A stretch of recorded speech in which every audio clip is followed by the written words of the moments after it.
हरियाणा की हर अपडेट के लिए बेल आइकन दबाएं और सब्सक्राइब करें STV हरियाणा न्यूज। बड़ौदा उपचुनाव के नतीजों का कल होगा ऐलान। सुबह 8 बजे से शुरू होगी मतगणना। 20 राउंड में होगी वोटों की गिनती। बीजेपी और कांग्रेस ने किया जीत का दावा। हरियाणा में कोरोना के आंकड़ों में हो रही लगातार बढ़ोतरी। पिछले 24 घंटों में 2380 नए मरीजों की हुई पुष्टि। हरियाणा में कुल मरीजों की संख्या 1,82,000 के पार। बढ़ती सर्दी और त्योहारी सीजन में राष्ट्रीय राजधानी दिल्ली में कोरोना के मामले लगातार बढ़ते जा रहे हैं। कोरोना के मामलों में दिल्ली में नया रिकॉर्ड बना। पिछले 24 घंटों में दिल्ली में 7,745 नए कोरोना मामले सामने आए और एक दिन में ही सबसे ज्यादा दर्ज पॉजिटिव केसेस की संख्या है। प्रधानमंत्री नरेंद्र मोदी आज अपने संसदीय क्षेत्र वाराणसी को दीपावली का तोहफा देने वाले हैं। उन्होंने कल गृह राज्य गुजरात को रो फेरी सेवा के रूप में दीपावली का गिफ्ट दिया था। आज पीएम मोदी वाराणसी की 19 परियोजनाओं का लोकार्पण करेंगे और 17 का शिलान्यास करेंगे। इन परियोजनाओं की कुल लागत 700 करोड़ से ज्यादा है।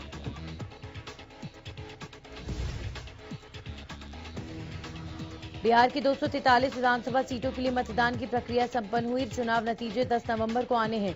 चुनाव के बाद आए एग्जिट पोल में मुख्यमंत्री नीतीश कुमार की विदाई और राष्ट्रीय जनता दल के नेतृत्व वाले महागठबंधन की सरकार बनने के संकेत मिल रहे हैं। एग्जिट पोल के नतीजों से उत्साहित कांग्रेस को अब अपने विधायकों के टूटने का डर सताने लगा है।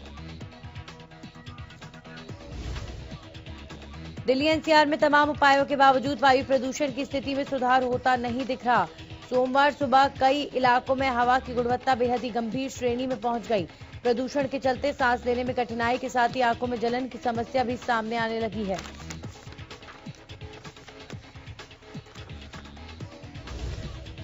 कोरोना संकट और लगातार खराब होते हवा के स्तर को देखते हुए कई राज्यों की तरह राजधानी दिल्ली में भी पटाखों के इस्तेमाल पर प्रतिबंध लगा दिया गया है। इसी संबंध में दिल्ली पुलिस के लाइसेंस विभाग ने पटाखों को बेचने के लिए दिए गए सभी अस्थायी लाइसेंस निरस्त कर दिए हैं। पानीपत के बाद एक शादी कार्यक्रम में शामिल होने फतेहाबाद पहुंचे प्रदेश के सीएम मनोहर लाल ने कई मुद्दों पर खुलकर अपनी बात रखी। इस दौरान उन्होंने दीपावली पर पटाखे जलाने के लिए 2 घंटे की छूट देने की घोषणा के साथ ही किसानों के बहाने कांग्रेस पर भी निशाना साधा।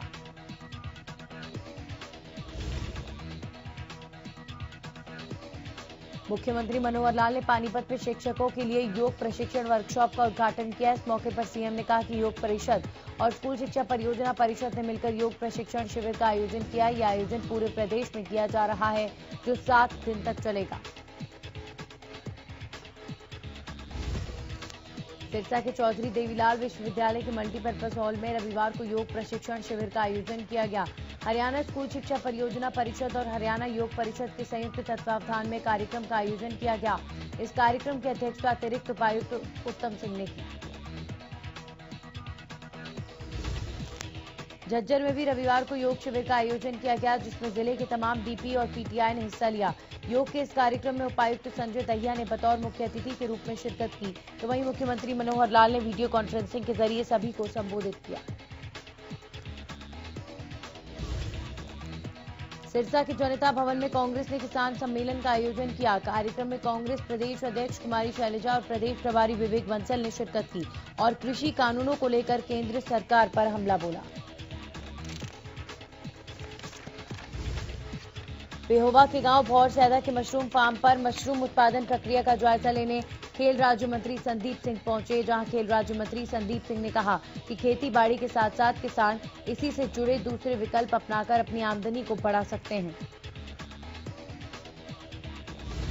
देश की राजधानी दिल्ली में कोरोना महामारी के साथ बढ़ते पर्यावरण प्रदूषण ने लोगों का जीना मुहाल कर दिया है।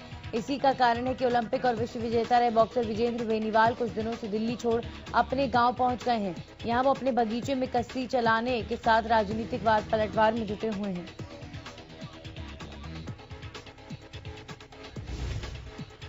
बड़ौदा उपचुनाव के लिए नियुक्त सामान्य चुनावी पर्यवेक्षक की उपस्थिति में शनिवार को एक अहम बैठक हुई। लघु सचिवालय में हुई बैठक में मतगणना को लेकर अधिकारियों कर्मचारियों को प्रशिक्षण दिया गया।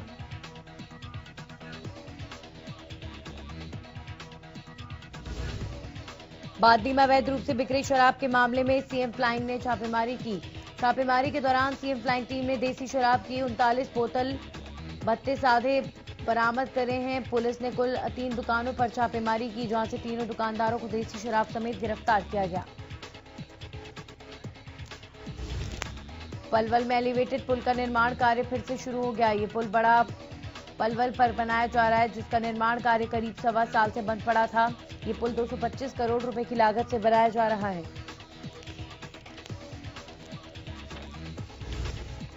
जुलाना मंडी में धान के उठान में हो रही लापरवाही के कारण किसानों को परेशानी का सामना करना पड़ रहा है। मंडी में धीमी गति के साथ हो रहे उठान के कारण किसानों को घंटों मंडी के बाहर खड़ा होना पड़ रहा है। इस बीच मंडी में जाम की स्थिति पैदा हो गई है।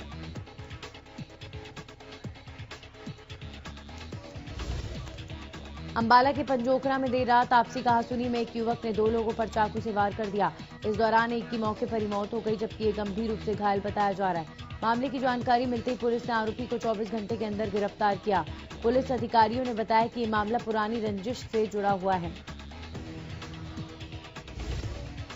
टोहाना सामान्य बस स्टैंड पर टाइम टेबल को लेकर विवाद हो गया। इस दौरान निजी बस कर्मचारी और पंजाब रोडवेज कर्मचारी के बीच हाथापाई हो गई।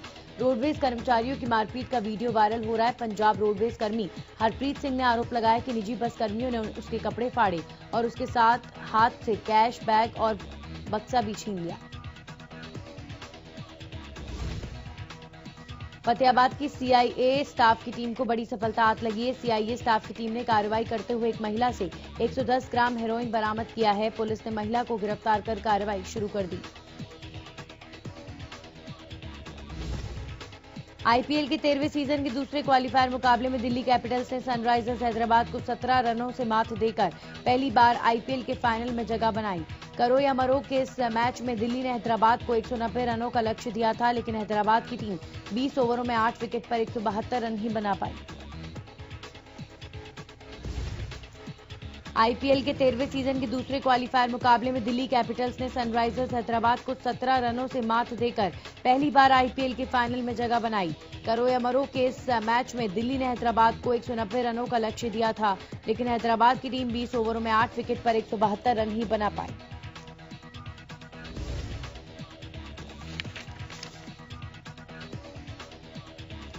इस बेशकीमती जीत के साथ दिल्ली कैपिटल्स ने पहली बार आईपीएल के फाइनल में जगह बनाई। अब खिताबी मुकाबले में 10 नवंबर को उसकी टक्कर 4 बार की चैंपियंस मुंबई इंडियंस के साथ होगी।